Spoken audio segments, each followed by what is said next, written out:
Hey guys, WantClue here. I hope all of you are doing well and having a really great day.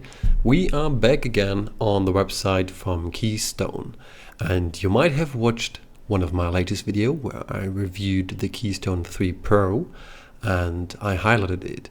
And today we want to take a look on the firmware and on the firmware update.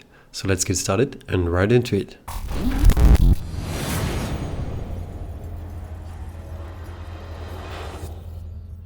As you can see, we're sitting on the webpage from Keystone, and if you after this video are interested in this, you can find a link to this in the video description down below. If you do use this code, I do get a little bit of a bonus and you don't need to pay anything more. This helps out my channel and it is highly appreciated if you do so. Alright, let's dive into the section of today's video. Today I want to update this one to a Bitcoin only hardware wallet. Why? Because obviously I'm doing Bitcoin content and I love it and I want to share it with you and how this works. So while we do click here on resources, we will find firmware up here. Let's click on this. And now we do have two different options. We can either select the multi-coin firmware to do an update over the SD card, as I expressed this in one of the latest videos that I did about it.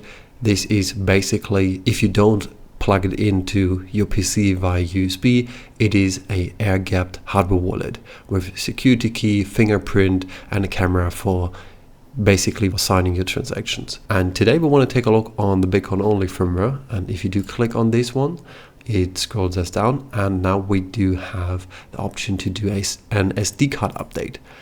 And we currently do have the multi-coin firmware on it, but we want to go to a Bitcoin only firmware. So if I do click now on download this, it will tell us once you install the single currency firmware, you cannot switch back to the multi-currency firmware. If your multi-currency firmware version is 1.5.0 or above, please wipe the device before upgrading to avoid data issues. Okay, so this is pretty interesting. Before you actually do this, check the version of your device, because you may need to wipe it before you do so, but I don't have used it yet. I will only use it as soon as I have applied the Bitcoin only firmware to this, and it tells us that you cannot go back to the original firmware of multi-coins. So if you do that, it is permanently a Bitcoin only wallet, which is great because I love to do this, and that's the intended use of today's video. So let's download this, and afterwards we will just slide in our SD card, copy it over to this SD card, and then we will bring it over to the device. So everything further from here will be on the table because we just want to apply the firmware update, and that's all we need to do. Alright, so I got here with me the Keystone and the SD card that we prepared. So now let's plug this in here. We do have the micro SD card here to the side. Let's open this up and let's put in the micro SD card, probably this way. Alright, let's close it up. New firmware detected. Do you want to update device firmware to the newest version? Yes, update. I need to enter the passcode. Alright, starting update. So let's see how this turns out to be. I am really eager to see what kind of we can expect from it. Generally speaking, it is basically just a Bitcoin only firmware, but we will see. Like maybe something is completely different. I don't expect this to be, but it's still nice to have this.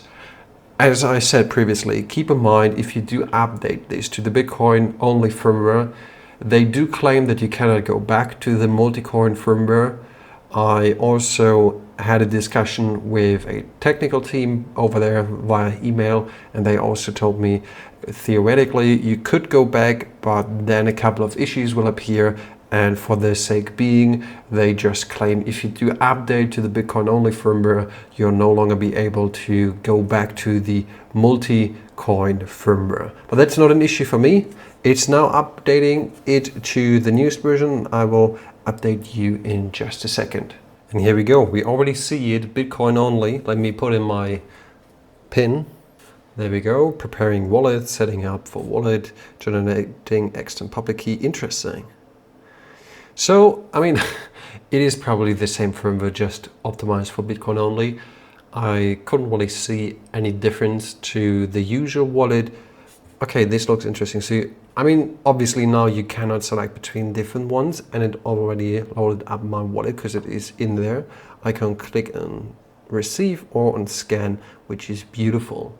So now I do have my Keystone 3 Pro, which is a Bitcoin only wallet now, and I will keep this puppy because I think it's just beautiful and I love how this works.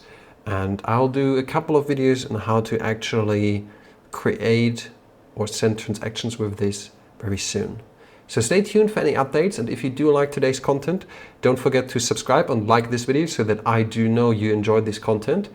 Till then, thanks for watching and see you next time.